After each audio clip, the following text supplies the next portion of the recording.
Thank you, Mr. Toastmaster and fellow Toastmasters. This is going to be a challenge, and I'm really happy to be here to practice with you and get your feedback, because I have never been an officiant at a wedding. And these are two people that have lived with Debbie for 7 years. I've known this couple, and they asked me if I would be the officiant at their marriage this Saturday at Alice Keck Park. And I said, yes, of course I would do anything for you kids. You know, I love them. Then I had to do my homework because I'd never done this before. So I got on the computer and I was just typing up all this stuff. And I brought it to them. And they said, oh, thank you, Lynn. But here's our ceremony. They had written it all out for me. So all I have to do is read what they wanted their ceremony to be like. So I am going to pretend that Deborah and Brian, the bride and groom, are here. So Ron, I'm ready to begin. Thank you.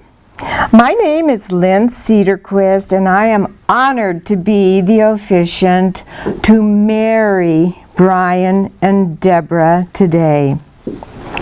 Please remain standing. Come on, guys.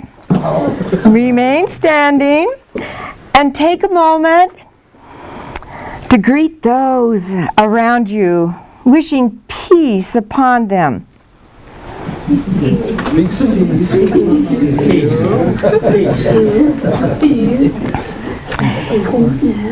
Thank you.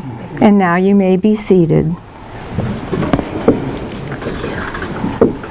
We are here today to celebrate the relationship of Deborah and Brian, and to be witnesses and supporters of the commitment that they share with one another. Together, we are a group of the most important people in their lives, and they're brought us here today to publicly recognize that we've all played some special part in the love that they share today.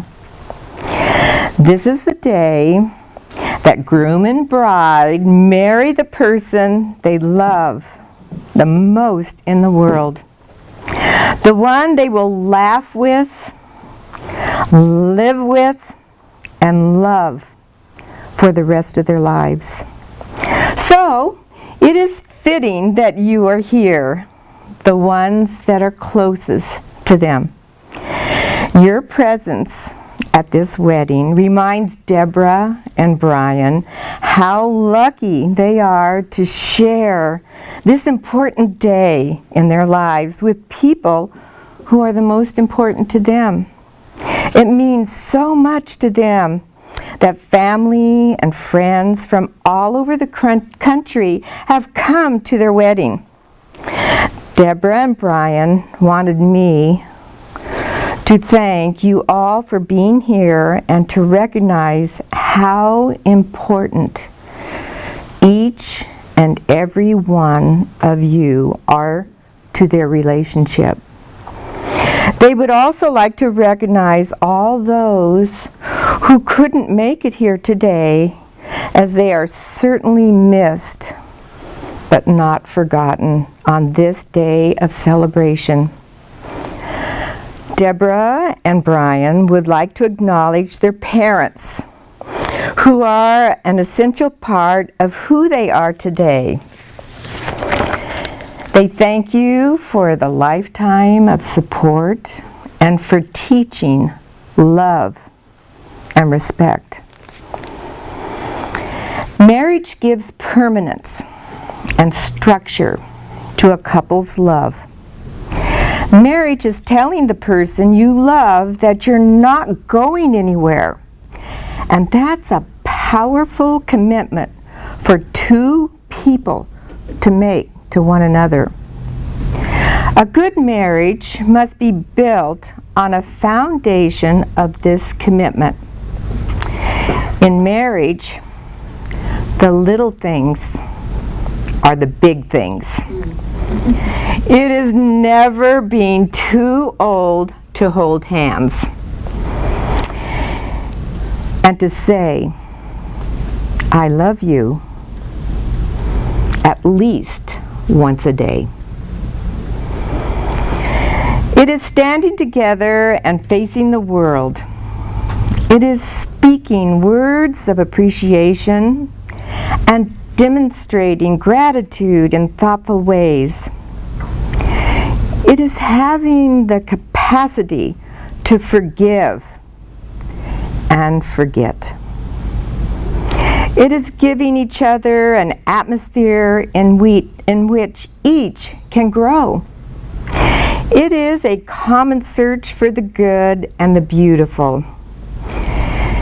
It is not only marrying the right partner, it is being the right partner.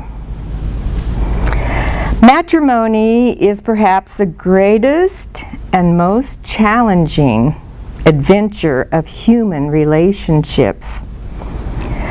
No ceremony can create your marriage. Only you can do that.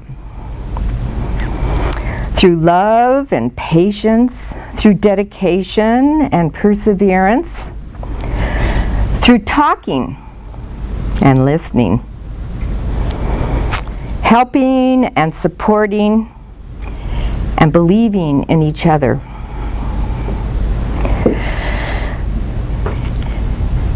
Through tenderness and laughter, through forgiveness and learning to appreciate the differences, taking care to make the important things matter, and letting go of the rest. What this ceremony can do is witness and affirm the choice you make to stand together as partners in life. The road that has brought Deborah and Brian here today hasn't been easy. It's been filled with challenges they weren't necessarily prepared for. But together they've taken each one on and have used those experiences to strengthen, not weaken their love. At this time, Brian would like to read a verse, the Song of Songs. At this point, Brian is going to recite the Song of Songs. The winter is past, the rain is over and gone. Flowers are appearing on the earth. The season for singing has come. The cooing of doves is heard in our land. The fig trees are producing their early fruit. The flowers on the vines are giving off their sweet smell.